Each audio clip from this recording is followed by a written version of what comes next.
കന്യകയുടെ ഭർത്താവായി യൗസേപ്പ് നിയമിക്കപ്പെടുന്നു. 1944 സെപ്റ്റംബർ 4. മനോഹരമായ ഒരു ശാല ഞാൻ കാണുന്നു. വിലപിടിച്ച ജനൽ വിരികൾ, പരവതാനി, മനോഹരമായ കൊത്തുപണി ചെയ്ത മേശ, കസേരകൾ. ഇത് ദേവാലയത്തിൻ്റെ ഒരു ഭാഗമായിരിക്കണം. അനേകം പുരോഹിതരും സക്രിയാസ് കൂടെയുണ്ട്. 20 മുതൽ 50 വയസ്സ് പ്രായം തോന്നിക്കുന്ന അനേകം പുരുഷന്മാരും ഈ ശാലയിലുണ്ട്. എല്ലാവരും താഴ്ന്ന സ്വരത്തിൽ എന്നാൽ ഉത്സാഹത്തോടെ സംസാരിക്കുന്നു. കാര്യമെന്തെന്ന് എനിക്ക് അറിഞ്ഞുകൂടാ. എല്ലാവരും എന്തിനെയോ കുറിച്ച് ഉത്കണ്ഠയുള്ളവരായി കാണപ്പെടുന്നു. എല്ലാവരും വളരെ മൂടിയായി വസ്ത്രധാരണം ചെയ്തിരിക്കുന്നു. ഒരു പ്രത്യേക തിരുനാളിനെന്ന പോലെ എല്ലാവരും ഒരുങ്ങിയാണ് വന്നിരിക്കുന്നത്. പലരും ശിരോവസ്ത്രം ധരിച്ചിട്ടില്ല. പ്രായം കൂടിയവർക്ക് ശിരോവസ്ത്രമുണ്ട്. ചെറുപ്പക്കാർ ശിരോവസ്ത്രം ധരിച്ചിട്ടില്ല. അവരുടെ മുടി കാണാം. കറുത്തത്, തവിട്ട് നിറമുള്ളത്, സ്വർണ്ണ നിറമുള്ളത്, ഒന്നു മാത്രം ചുവപ്പും തവിട്ടും ചേർന്നത്. മുടിക്ക് പൊതുവെ നീളം കുറവാണ്. എന്നാൽ ചിലരുടേത് വളർന്ന് തോളിൽ മുട്ടിക്കിടക്കുന്നു. അവർക്ക് പരസ്പരം അറിഞ്ഞുകൂടാ. അവർ വിസ്മയത്തോടെയാണ് പരസ്പരം വീക്ഷിക്കുന്നത്.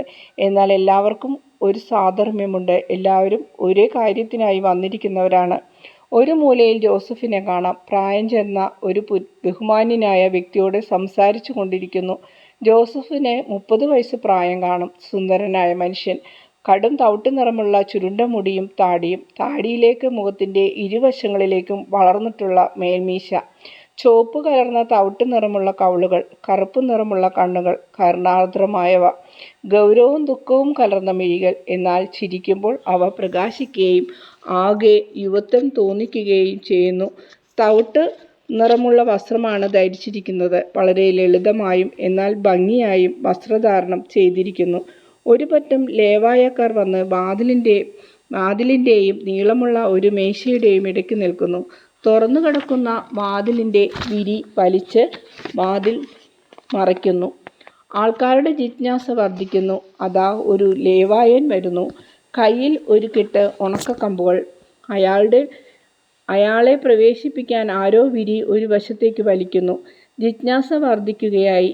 കമ്പുകളുടെ മുകളിൽ പുഷ്പിച്ച ഒരു കമ്പ് ഭദ്രമായി വെച്ചിരിക്കുന്നു. ഒരു തരം വെള്ളപ്പൂക്കൾ, നടുവിൽ ഇളം റോസ്. അത് നേർത്ത ദളങ്ങളുടെ അറ്റം വരെ വരുന്നു. കെട്ട് അയാൾ വളരെ സൂക്ഷിച്ച് മേശപ്പുറത്ത് വയ്ക്കുന്നു. ശാലയിലാകെ അടക്കം പറച്ചിൽ. എല്ലാവരും കഴുത്ത് നീട്ടി കണ്ണും മിഴിച്ചു നോക്കുന്നു. മറ്റു പുരോഹിതരുടെ കൂടെ മേശക്കടുത്ത് നിൽക്കുന്ന സക്രിയാസും എത്തി നോക്കുന്നു. പക്ഷെ ഒന്നും കാണാൻ കഴിയുന്നില്ല. ജോസഫ് താൻ നിന്നിരുന്ന മൂലയ്ക്ക് തന്നെ നിന്ന് ഒന്ന് നോക്കുന്നു.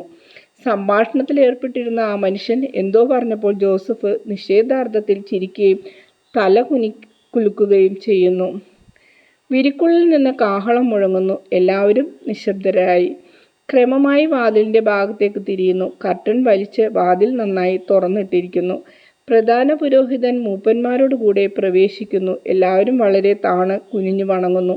മഹാപുരോഹിതൻ മേശയുടെ അടുത്തേക്ക് ചെന്ന് സംസാരിക്കാൻ തുടങ്ങുന്നു. എൻ്റെ അപേക്ഷ പ്രകാരം ഇവിടെ ഒരുമിച്ച് കൂടിയിരിക്കുന്ന ദാവീദ് വംശജരായ പുരുഷന്മാരെ ശ്രദ്ധിക്കുവിൻ. കർത്താവ് സംസാരിച്ചിരിക്കുന്നു. അവിടത്തേക്ക് മഹത്വം ഉണ്ടാകട്ടെ. അവിടുത്തെ മഹത്വത്തിൻ്റെ ഒരു രശ്മി താണിറങ്ങി. വസന്തകാലത്തെ സൂര്യനെ പോലെ ഉണങ്ങിയ ഒരു കമ്പിന് ജീവൻ നൽകി. അത്ഭുതകരമായി അതിൽ പുഷ്പങ്ങൾ വിരിയിച്ചിരിക്കുന്നു. ഇന്ന് ഭൂമിയിൽ ഒരിടത്തും പുഷ്പങ്ങൾ വഹിക്കുന്ന ശിഖരങ്ങളില്ലല്ലോ. കാഴ്ചവെപ്പ് പെരുന്നാളിൻ്റെ അവസാന ദിവസമായി ഇന്ന് യൂദയായിലെ പർവ്വതങ്ങളിൽ പെയ്ത് മഞ്ഞൊരുകിയിട്ടില്ല. സിയോൺ തുടങ്ങി ബെഥനി വരെ എല്ലാം വെളുത്തു കിടക്കുന്നു. ദൈവം സംസാരിച്ചിരിക്കുന്നു. ദാവീദിൻ്റെയാണെന്ന് വെളിപ്പെടുത്തിയിരിക്കുന്നു. ദൈവത്തെ മാത്രം തൻ്റെ സംരക്ഷകനായി കന്യക സ്വീകരിച്ചിരിക്കുന്നു. വിശുദ്ധയായ ഒരു പെൺകുട്ടി. ദേവാലയത്തിൻ്റെ മഹത്വം. നീതിന്യായ കർത്താവിന് പ്രിയങ്കരനായ പുരുഷന് ഭർത്താവായി ലഭിക്കുവാൻ ദൈവം തന്നെ സംസാരിക്കുന്നതിനും അവൾ അർഹയാണ്. ദൈവത്തിന് പ്രിയങ്കരിയായ കന്യകയെ സംരക്ഷിക്കാനുള്ള ആൾ കർത്താവിനാൽ തിരഞ്ഞെടുക്കപ്പെടണമെങ്കിൽ അയാൾ പരിശുദ്ധനായിരിക്കണം. ഈ കാരണത്താൽ ദേവാലയത്തിന് അവൾ നഷ്ടപ്പെടുന്നതിലുള്ള ദുഃഖവും അവളുടെ ഭാവിയെക്കുറിച്ചുള്ള ഉത്കണ്ഠയും തീരുന്നു. ദൈവം നിശ്ചയിച്ച ഒരു മനുഷ്യനെ പൂർണ്ണ വിശ്വാസത്തോടെ ദൈവത്താൽ അനുഗ്രഹീതയായ കന്യകയെ ഏൽപ്പിക്കുന്നു. ഞാനും അവളെ അനുഗ്രഹിക്കുന്നു. ഭർത്താവിൻ്റെ പേര് ഗലീലയിലെ നസ്രത്തിലുള്ള ആശാരി, ദാവീദിൻ്റെ വംശത്തിൽപ്പെട്ട ബെത്ലഹേമിലെ യാക്കോബിൻ്റെ മകൻ ജോസഫ്. ജോസഫ്, മുന്നോട്ട് വരൂ. പ്രധാന പുരോഹിതൻ്റെ കൽപ്പനയാണ് ഇത്. കുറേ അധികം മർമ്മസ്വരം ഉയരുന്നു. ശിരസ്സുകളെല്ലാം ചുറ്റിത്തിരിയുന്നു. കണ്ണുകൾ അന്വേഷിക്കുന്നു. കൈകൾ ആംഗ്യം കാണിക്കുന്നു. നിരാശയുടെയും ആശ്വാസത്തിൻ്റെയും പ്രതികരണങ്ങൾ. ചിലർക്ക്, പ്രത്യേകിച്ച് പ്രായം കൂടുതലുള്ള ചിലർക്ക്, തങ്ങളുടെ വിധി അതാകാത്തതിൽ ആശ്വാസം. ജോസഫ് വിവരണനായി അന്താളിച്ചു മുന്നോട്ട് വരുന്നു. ഇപ്പോൾ മേശയുടെ അടുത്ത് മഹാപുരോഹിതന്റെ മുൻപിലായി അദ്ദേഹത്തെ വണങ്ങുന്നു. കമ്പിൽ കൊത്തിയിട്ടുള്ള പേര് കാണുവാൻ എല്ലാവരും മുമ്പോട്ട് വരണം. ചതിയൊന്നുമില്ല എന്ന് ബോധ്യപ്പെടുവാൻ അവനവൻ്റെ പേര് കൊത്തിയിട്ടുള്ള കമ്പ് അവനവൻ എടുക്കണം. അവർ അനുസരിക്കുന്നു. പ്രധാന പുരോഹിതൻ ആദരവോടെ വെച്ചിരിക്കുന്ന കമ്പിൽ അവർ നോക്കുന്നു. പിന്നീട് ഓരോരുത്തരും അവരവരുടെ കമ്പുകൾ എടുക്കുന്നു. ചിലർ അതൊടിക്കുന്നു, ചിലർ സൂക്ഷിക്കുന്നു. എല്ലാവരും ജോസഫിനെ നോക്കുന്നു. ചിലർ നോക്കുന്നതല്ലാതെ ഒന്നും പറയുന്നില്ല. ചിലർ നോക്കുകയും അനുമോദിക്കുകയും ചെയ്യുന്നു. ജോസഫിനോട് നേരത്തെ സംസാരിച്ചു കൊണ്ടിരുന്ന ആ മനുഷ്യൻ വിളിച്ചു പറയുന്നു, ഞാൻ നിന്നോട് പറഞ്ഞില്ലേ, വലിയ പ്രതീക്ഷയില്ലാത്തവരാണ് മത്സരക്കളിയിൽ വിജയിക്കുന്നതെന്ന്. എല്ലാവരും പ്രധാന പുരോഹിതന്റെ അടുത്ത് വന്ന് കടന്നുപോയി. പ്രധാന പുരോഹിതൻ ജോസഫിന്റെ കമ്പ് കയ്യിൽ കൊടുത്തിട്ട് തോളിൽ കൈവച്ചുകൊണ്ട് പറയുന്നു, നിനക്ക് കർത്താവ് നൽകിയിരിക്കുന്ന മണവാട്ടി ധനികയല്ല എന്ന് നിനക്ക് അറിയാമല്ലോ. എന്നാൽ എല്ലാ നന്മകളും അവളിലുണ്ട്. നീ കൂടുതലായി അവൾക്ക് യോജിച്ചവനായി തീരുക. ഇത്ര മനോഹരിയും ഇത്ര പരിശുദ്ധയുമായ ഒരു പുഷ്പം ഇസ്രയേലിൽ വേറെയില്ല. ദയവായി എല്ലാവരും പുറത്തേക്ക് പോകുക. ജോസഫ് ഇവിടെ നിൽക്കൂ. സക്രിയാസെ, അവളുടെ ബന്ധുവായതിനാൽ നിങ്ങൾ വധുവിനെ കൂട്ടിക്കൊണ്ടുവരൂ. അവരെല്ലാം പുറത്തു പോകുന്നു. പ്രധാന പുരോഹിതനും ജോസഫും മാത്രം അകത്തുണ്ട്. വിരി വീണ്ടും വലിച്ച് വാതിൽ മറച്ചു. വളരെ വിനയത്തോടുകൂടി ജോസഫ് പ്രധാന പുരോഹിതന്റെ പക്കൽ നിൽക്കുന്നു. നിശബ്ദത. പിന്നീട് പ്രധാന പുരോഹിതൻ ജോസഫിനോട് പറയുന്നു, മേരി അവൾ ചെയ്ത ഒരു വ്രതത്തെപ്പറ്റി നിങ്ങളോട് പറയുവാൻ ആഗ്രഹിക്കുന്നു. അവൾക്ക് ലജ്ജയാണ്. നിങ്ങൾ സഹായിച്ചു കൊടുക്കണം. അവൾ വളരെ നല്ലവളാണ്. അവളോട് അങ്ങനെ തന്നെ പെരുമാറണം. എൻ്റെ ശക്തിയും പുരുഷൻ എന്ന നിലക്കുള്ള അധികാരവും എല്ലാം അവളുടെ സേവനത്തിനായി നൽകുന്നു. അവൾക്ക് വേണ്ടിയുള്ള ഏത് ത്യാഗവും എനിക്ക് അധികമാവുകയില്ല. ഇതേക്കുറിച്ച് ഉറപ്പു തരുന്നു. മേരി സക്രിയാസിൻ്റെയും ഫനുവേലിൻ്റെയും പുത്രി അന്നയുടെയും കൂടെ വരുന്നു. വരൂ മേരി, പ്രധാന പുരോഹിതൻ പറയുന്നു. നിനക്ക് ദൈവം നിശ്ചയിച്ചിരിക്കുന്ന മണവാളനിതാ, നസ്രസിലെ ജോസഫാണ്. അതിനാൽ നീ നിന്റെ സ്വന്തം പട്ടണത്തിലേക്കാണ് തിരിച്ചു പോകുന്നത്. എന്നാൽ ഞാൻ പോകുന്നു. ദൈവം നിങ്ങളെ അനുഗ്രഹിക്കട്ടെ. കർത്താവ് നിങ്ങളെ അനുഗ്രഹിക്കുകയും സംരക്ഷിക്കുകയും ചെയ്യട്ടെ. അവിടുത്തെ തിരുമുഖം നിങ്ങളുടെ മേൽ തിരിക്കുകയും തൻ്റെ കാരുണ്യം നിങ്ങളുടെ മേൽ വർഷിക്കുകയും ചെയ്യട്ടെ. ദൈവം തൻ്റെ സമാധാനം നിങ്ങൾക്ക് നൽകട്ടെ. പ്രധാന പുരോഹിതനെ അനുഗമിച്ച് സക്രിയാസും പോകുന്നു. അന്നയും ജോസഫിനെ അനുമോദിച്ച ശേഷം പുറത്തേക്ക് പോകുന്നു. വിവാഹ നിശ്ചയം കഴിഞ്ഞ രണ്ടുപേർ മുഖാഭിമുഖം നിൽക്കുന്നു. മേരി ആകെ വിവരണയായി തലയും താഴ്ത്തി നിൽക്കുന്നു. ജോസഫിൻ്റെ മുഖം ആകെ ചുമന്നു. അവൻ അവളെ നോക്കുന്നു. എന്താണ് ആദ്യം പറയേണ്ടതെന്ന് കണ്ടുപിടിക്കാൻ ശ്രമിക്കുന്നു. പിടികിട്ടിക്കഴിഞ്ഞപ്പോൾ ഒരു പുഞ്ചിരിയോടെ കണ്ണുകൾ പ്രകാശിച്ചു. എന്നിട്ട് പറയുന്നു, ഞാൻ നിനക്ക് സ്വാഗതം പറയുന്നു മേരി. നീ ഒരു കുഞ്ഞായിരുന്നപ്പോൾ, ജനിച്ചിട്ട് ഏതാനും ദിവസങ്ങൾ മാത്രം കഴിഞ്ഞപ്പോൾ ഞാൻ നിന്നെ കണ്ടിരുന്നു. നിന്റെ പിതാവിൻ്റെ ഒരു സ്നേഹിതനായിരുന്നു ഞാൻ. എൻ്റെ മരുമകൻ, എൻ്റെ സഹോദരൻ അൽഫേസിൻ്റെ പുത്രൻ നിന്റെ അമ്മയുടെ സ്നേഹിതനായിരുന്നു. അവൻ അവളുടെ കൊച്ചു സ്നേഹിതനായിരുന്നു. കാരണം അവനിപ്പോൾ 18 വയസ്സ് പ്രായമുള്ളൂ. നീ ജനിക്കുന്നതിന് മുമ്പുള്ള മാസങ്ങളിൽ അവൻ നിന്റെ അമ്മയെ സന്തോഷിപ്പിക്കുമായിരുന്നു. നിനക്ക് ഞങ്ങളെ അറിഞ്ഞുകൂടാ, കാരണം നീ ഇങ്ങോട്ട് പോരുമ്പോൾ വളരെ ചെറിയ കുട്ടിയായിരുന്നു. എന്നാൽ നസ്രസിലുള്ള എല്ലാവരും നിന്നെ സ്നേഹിക്കുന്നു. അവരെല്ലാം നിന്നെ ഓർക്കുകയും യോവാക്കിമിൻ്റെ കുഞ്ഞുമേരിയെക്കുറിച്ച് എപ്പോഴും പറയുകയും ചെയ്യുന്നുണ്ട്.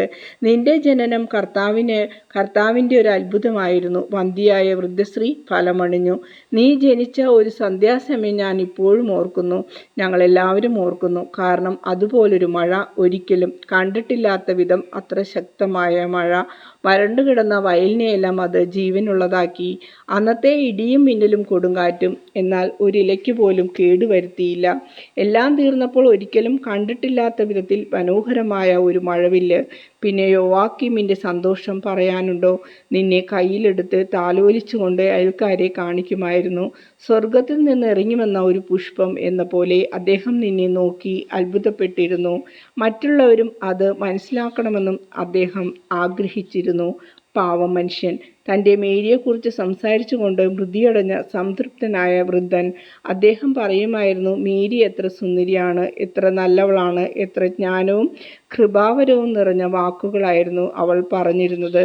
അദ്ദേഹം പറഞ്ഞതെല്ലാം ശരിയായിരുന്നു. നിന്നേക്കാൾ അഴകേറിയ വേറൊരു കുട്ടിയുമില്ലായിരുന്നു. നിന്റെ അമ്മയോ? നിന്റെ വീടും പരിസരങ്ങളുമെല്ലാം അവളുടെ സംഗീതത്താൽ നിറഞ്ഞു നിന്നിരുന്നു. നിന്നെ ഗർഭത്തിൽ വഹിച്ചിരുന്ന കാലത്തെ വസന്തകാലത്തെ ഒരു വാനമ്പാടിയെപ്പോലെ അവൾ പാടിയിരുന്നു. പിന്നീട് കുഞ്ഞായി നിന്നെ കരങ്ങളിൽ വഹിക്കാറായപ്പോൾ ഞാൻ നിനക്കൊരു തൊട്ടിലുണ്ടാക്കി. ഒരു ചെറിയ തൊട്ടിൽ, മുഴുവൻ റോസാപ്പൂക്കൾ കുത്തി പണിത ഒരു തൊട്ടിൽ. അങ്ങനെ വേണമെന്ന് നിന്റെ അമ്മ പറഞ്ഞിരുന്നു. ഒരുപക്ഷെ അതിപ്പോഴും നിന്റെ വീട്ടിൽ കാണുമായിരിക്കും. എനിക്ക് നല്ല പ്രായമുണ്ട് മേരി. നീ ജനിച്ച സമയത്ത് ഞാൻ ജോലി ചെയ്യുവാൻ തുടങ്ങിയിരുന്നു. ഞാൻ പണിയെടുത്തു കഴിഞ്ഞിരുന്നു. നിന്നെ എൻ്റെ മണവാട്ടിയാക്കുമെന്ന് എനിക്കൊരിക്കലും വിശ്വസിക്കാൻ കഴിഞ്ഞിരുന്നില്ല. ഒരുപക്ഷെ ഇതറിഞ്ഞിരുന്നെങ്കിൽ അവരുടെ മരണം കുറെ കൂടി സന്തോഷപ്രദമാകുമായിരുന്നു. കാരണം അവർ എൻ്റെ സ്നേഹിതരായിരുന്നു. നിന്റെ പിതാവിനെ ഞാൻ സംസ്കരിച്ചു. അദ്ദേഹത്തെ ഓർത്ത് ഞാൻ കരഞ്ഞു, ആത്മാർത്ഥമായി കരഞ്ഞു. കാരണം അദ്ദേഹം എനിക്ക് ഒരു ഉത്തമ ഗുരുവായിരുന്നു. ജോസഫിൻ്റെ ഈ വാക്കുകളെല്ലാം കേട്ടപ്പോൾ അല്പം ധൈര്യം കിട്ടി. മേരി അവളുടെ മുഖം മെല്ലെ ഉയർത്തി. തൊട്ടിലിൻ്റെ കാര്യം കേട്ടപ്പോൾ അവൾ പുഞ്ചിരി തൂകി. അവളുടെ പിതാവിൻ്റെ കാര്യം കേട്ടപ്പോൾ അവളുടെ മൃദുല കരങ്ങൾ ജോസഫിൻ്റെ നേരെ മെല്ലെ നീട്ടിക്കൊണ്ട്, വളരെ ഉപകാരം ജോസഫേ എന്ന് പറയുന്നു. വളരെ സങ്കോചത്തോടെ പറഞ്ഞ മൃദുലമായ നന്ദി വാക്കുകൾ. മുല്ലപ്പൂ പോലുള്ള അവളുടെ കൈകൾ തച്ചനായ തൻ്റെ പരുപരുത്ത ശക്തമായ കരങ്ങളിൽ വെച്ചുകൊണ്ട് വീണ്ടും വീണ്ടും തലോടി. അവളുടെ ആത്മവിശ്വാസം വർദ്ധിച്ചു വരുവാൻ. ഒരുപക്ഷെ കൂടുതൽ വല്ലതും മേരി പറയുമെന്ന് പ്രതീക്ഷിക്കുന്നു. എന്നാൽ മേരി വീണ്ടും മൗനം പാലിക്കുന്നു. ജോസ് തുടർന്ന് പറയുന്നു, നിനക്കറിയാവുന്നതുപോലെ നിന്റെ വീട് ഇപ്പോഴും അവിടെയുണ്ട്. അതിൻ്റെ ഒരു ഭാഗം പൊളിച്ചു കളയേണ്ടി വന്നു. റോമാക്കാരുടെ വണ്ടികൾ പോകുന്നതിന് വഴി വെട്ടിയത് നിമിത്തം. വയലുകൾ കുറേയെല്ലാം നിന്റെ പിതാവിൻ്റെ ചികിത്സയ്ക്ക് വേണ്ടി വിറ്റതിൻ്റെ ബാക്കി വന്നിട്ടുള്ളവ അന്വേഷിക്കാൻ ആളില്ലാതെ കിടക്കുകയാണ്. 3 വർഷമായി കിളച്ചിട്ടില്ല. വൃക്ഷങ്ങളും മുന്തിരിച്ചെടികളുമൊന്നും വെട്ടി ഒരുക്കിയിട്ടില്ല. നിന്നെ ഒരു കൊച്ചുകുട്ടിയായി കണ്ട വൃക്ഷങ്ങളെല്ലാം തന്നെ അവിടെയുണ്ട്. നിനക്ക് സമ്മതമാണെങ്കിൽ ഉടനെ തന്നെ ഞാൻ അവയെ നോക്കി പരിപാലിച്ചു കൊള്ളാം. നന്ദി പറയുന്നു ജോസഫേ. എന്നാൽ നിനക്ക് നിന്റെ ജോലിയുണ്ടല്ലോ. നിന്റെ ഫലവൃക്ഷത്തോട്ടത്തിൽ ഞാൻ രാവിലെയും വൈകിട്ടും പണിയെടുക്കാം. ഇപ്പോൾ പകലിന് ദൈർഘ്യം കൂടുതലുണ്ട്. നിന്റെ സന്തോഷത്തിനായി വസന്തകാലമാകുമ്പോഴേക്കും എല്ലാം ക്രമപ്പെടുത്തിയെടുക്കാം എന്ന് വിചാരിക്കുന്നു. നോക്കൂ, ഇത് നിന്റെ വീടിൻ്റെ അടുത്ത് നിൽക്കുന്ന ബദാം വൃക്ഷത്തിൻ്റെ കമ്പാണ്. അത് വേണമെന്ന് ഞാൻ വിചാരിച്ചു. വേലിയാകെ പൊളിഞ്ഞു. ഇതിലേ കൂടി വേണമെങ്കിൽ ഇപ്പോൾ കയറാം. എന്നാൽ ഞാൻ അതെല്ലാം കെട്ടി അടവാക്കും. ഞാൻ ഈ കമ്പ് വേണമെന്ന് വിചാരിക്കുവാൻ കാരണമുണ്ട്. ഒരുപക്ഷെ ഞാനാണ് തിരഞ്ഞെടുക്കപ്പെടുന്നതെങ്കിൽ നിന്റെ തോട്ടത്തിൽ നിന്നുള്ള ഒരു പൂവ് കിട്ടുന്നത് സന്തോഷമായിരിക്കുമല്ലോ എന്ന് വിചാരിച്ചു. പക്ഷേ ഞാൻ തിരഞ്ഞെടുക്കപ്പെടുമെന്ന് ഒട്ടും പ്രതീക്ഷിച്ചില്ല. കാരണം ഞാൻ നാസിർ വ്രതം എടുത്തിട്ടുള്ള ആളാണ്. എന്നാൽ പുരോഹിതൻ്റെ കൽപ്പനയായതുകൊണ്ട് ഞാൻ അനുസരിച്ചു. വിവാഹം ചെയ്യാൻ ഞാൻ ആഗ്രഹിച്ചത് കൊണ്ടല്ല. ഇതാ മേരി, ആ കമ്പ്. അതോടൊപ്പം എൻ്റെ ഹൃദയം നിനക്ക് ഞാൻ തരുന്നു. അതിനെപ്പോലെ തന്നെ ഞാനും ഇതുവരെ കർത്താവിനായി പൂവണിഞ്ഞു. ഇപ്പോൾ നിനക്കായി പൂവണിഞ്ഞിരിക്കുന്നു. മേരി ആ കമ്പ് കയ്യിലെടുക്കുന്നു. അവൾ വികാരതരളിതയായിരിക്കുന്നു. കൂടുതൽ ആത്മവിശ്വാസവും തെളിവുമുള്ള മുഖത്തോടെ അവൾ ജോസഫിനെ നോക്കുന്നു. ജോസഫിൽ നിന്ന് അവൾക്ക് ഒരു ഉറപ്പ് കിട്ടിയിരിക്കുന്നു. താനൊരു നാസിർ വ്രതക്കാരനാണെന്ന് ജോസഫ് പറഞ്ഞപ്പോൾ അവളുടെ മുഖം പ്രകാശിച്ചു. അവൾക്ക് ധൈര്യം കിട്ടി. ഞാനും മുഴുവനായി കർത്താവിൻ്റേതാണ് ജോസഫേ. പ്രധാന പുരോഹിതൻ അങ്ങയോട് പറഞ്ഞോ എന്ന് എനിക്കറിഞ്ഞുകൂടല്ലോ. അദ്ദേഹം എന്നോട് പറഞ്ഞത് ഇത്രയുമേയുള്ളൂ. നീ നല്ലവളാണ്, പരിശുദ്ധയാണ്. നിന്റെ ഒരു വ്രതത്തെക്കുറിച്ച് എന്നോട് പറയുവാൻ ആഗ്രഹിക്കുന്നു. നിന്നോട് നന്നായി പെരുമാറണമെന്ന് പറയൂ മേരി. നിന്റെ എല്ലാ ആഗ്രഹങ്ങളും സാധിച്ച് നിന്നെ സന്തോഷവതിയായി ഇരിക്കണമെന്ന് നിന്റെ ജോസഫ് ആഗ്രഹിക്കുന്നുള്ളൂ. എൻ്റെ ശരീരം കൊണ്ട് നിന്നെ ഞാൻ സ്നേഹിക്കുന്നില്ല. എൻ്റെ ആത്മാവ് കൊണ്ടാണ് നിന്നെ സ്നേഹിക്കുന്നത്. ദൈവം എനിക്ക് തന്ന വിശുദ്ധയായ പെൺകുട്ടി, എന്നിൽ ഒരു പിതാവിനെ സഹോദരനെയും നീ കാണുക. ഭർത്താവ് എന്നതിൽ കൂടുതലായി ഒരു പിതാവിനോടെന്ന പോലെ നിന്റെ ഹൃദയം എൻ്റെ നേർക്ക് തുറക്കൂ. ഒരു സഹോദരനെ എന്ന പോലെ എന്നെ കണക്കാക്കുക. ചെറുപ്പം മുതൽ ഞാൻ എന്നെ തന്നെ കർത്താവിന് സമർപ്പിച്ചിരുന്നു. ഇത് ഇസ്രയേലിലെ ആചാരമല്ലെന്ന് എനിക്കറിയാം. എന്നാൽ എൻ്റെ കന്യാത്വം ആവശ്യപ്പെടുന്ന ഒരു സ്വരം ഞാൻ കേട്ടു. മിശിഹായുടെ വരവിന് ഒരു ത്യാഗമായി, സ്നേഹത്തിൽ നിന്നുള്ള ത്യാഗമായി ഞാൻ അത് ചെയ്യണം എന്ന സ്വരം. ഇസ്രയേൽ രക്ഷകൻ്റെ വരവിന് എത്രയോ നാളുകളായി കാത്തിരിക്കുന്നു. ഒരമ്മയാകുക എന്ന സന്തോഷം ഇതിനുവേണ്ടി മാറ്റിവെക്കുന്നത് വലിയ കാര്യമൊന്നുമല്ലല്ലോ. അവളുടെ ഹൃദയഗതങ്ങൾ വായിക്കുന്നതിനെന്ന പോലെ ജോസഫ് അവളെ ശ്രദ്ധിച്ചു നോക്കുന്നു. അനന്തരം അവളുടെ ചെറിയ കരങ്ങൾ പുഷ്പിച്ച ശിഖരം പിടിച്ചിരിക്കുന്ന കരങ്ങൾ പിടിച്ചുകൊണ്ട് പറയുന്നു, നിന്റെ ത്യാഗത്തോടു കൂടി എൻ്റേതും ഞാൻ ചേർക്കുന്നു. നമ്മുടെ കന്യാത്വത്തിൻ്റെ പരിശുദ്ധി അർപ്പിച്ചുകൊണ്ട് നിത്യനായ പിതാവിനെ നമുക്ക് സ്നേഹിക്കാം. അപ്പോൾ അവിടുന്ന് രക്ഷകനെ സമയമാവുന്നതിന് മുമ്പ് തന്നെ ലോകത്തിലേക്ക് അയക്കും. ആ ദിവ്യപ്രകാശം കാണാൻ നമ്മുടെ കണ്ണുകൾക്ക് ഭാഗ്യം നൽകും. വരൂ മേരി, നമുക്ക് കർത്താവിൻ്റെ ഭവനത്തിൽ പ്രവേശിച്ച് അവിടത്തോട് ശപഥം ചെയ്ത് നമ്മെ സമർപ്പിക്കാം. നമ്മുടെ സ്നേഹം ദൈവദൂതന്മാരുടെ സ്നേഹം പോലെ ആയിരിക്കും എന്ന് വാഗ്ദാനം ചെയ്യാം. എന്നിട്ട് ഞാൻ നസ്രത്തിലേക്ക് പോയി നിനക്കായി എല്ലാം ഒരുക്കാം. നിനക്ക് അവിടേക്ക് പോകുന്നതാണ് ഇഷ്ടമെങ്കിൽ, വേറെ ഒരിടമാണ് നീ ആഗ്രഹിക്കുന്നതെങ്കിൽ അവിടെ എല്ലാം ഒരുക്കാം. എൻ്റെ വീട്ടിൽ അങ്ങു താഴെ ഒരു ഗുഹയുണ്ടായിരുന്നു, അത് ഇപ്പോഴുമുണ്ട്. അതുണ്ട്, എന്നാൽ ഇപ്പോൾ നിൻ്റേതല്ല. ഞാൻ നിനക്ക് വേണ്ടി വേറൊന്ന് പണിയാം. പകൽ ചൂട് കൂടുന്ന സമയത്ത് അത് നിനക്ക് പ്രശാന്തതയും തണുപ്പും തരും. പഴയതിനോട് കഴിവതും സാധർമ്മ്യമുള്ളതായി അത് ഞാൻ പണിയും. നിന്റെ കൂടെ താമസിക്കാൻ ആരെയാണ് നീ ഇഷ്ടപ്പെടുന്നത്? എന്നോട് പറയൂ. ആരും വേണ്ട, എനിക്ക് പേടിയില്ല. എന്നെ എപ്പോഴും വന്ന് കണ്ടിരുന്ന അൽഫീസിൻ്റെ അമ്മ പകൽ എനിക്ക് കൂട്ടിനുണ്ടാവും. രാത്രിയിൽ തനിച്ചായിരിക്കാനാണ് ഞാൻ ഇഷ്ടപ്പെടുന്നത്. ഒരാപത്തും എനിക്ക് സംഭവിക്കുകയില്ല. ഇപ്പോൾ ഞാൻ അവിടെ ഉണ്ടല്ലോ. നിന്നെ കൊണ്ടുപോകാൻ എപ്പോഴാണ് ഞാൻ വരേണ്ടത്? ജോസഫിന് ഇഷ്ടമുള്ളപ്പോൾ എപ്പോഴെങ്കിലും വന്നുകൊള്ളൂ. എന്നാൽ വീട് ശരിയായി കഴിയുമ്പോൾ ഞാൻ വരാം. ഒരു വസ്തുവിലും ഞാൻ തൊടുകയില്ല.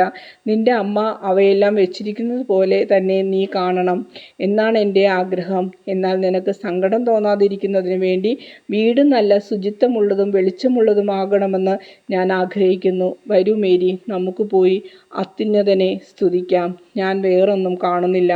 എന്നാൽ എൻ്റെ ഹൃദയത്തിൽ മേരിക്ക് ഇപ്പോഴുള്ള ആശ്വാസവും ആത്മവിശ്വാസവും അനുഭവപ്പെടുന്നു.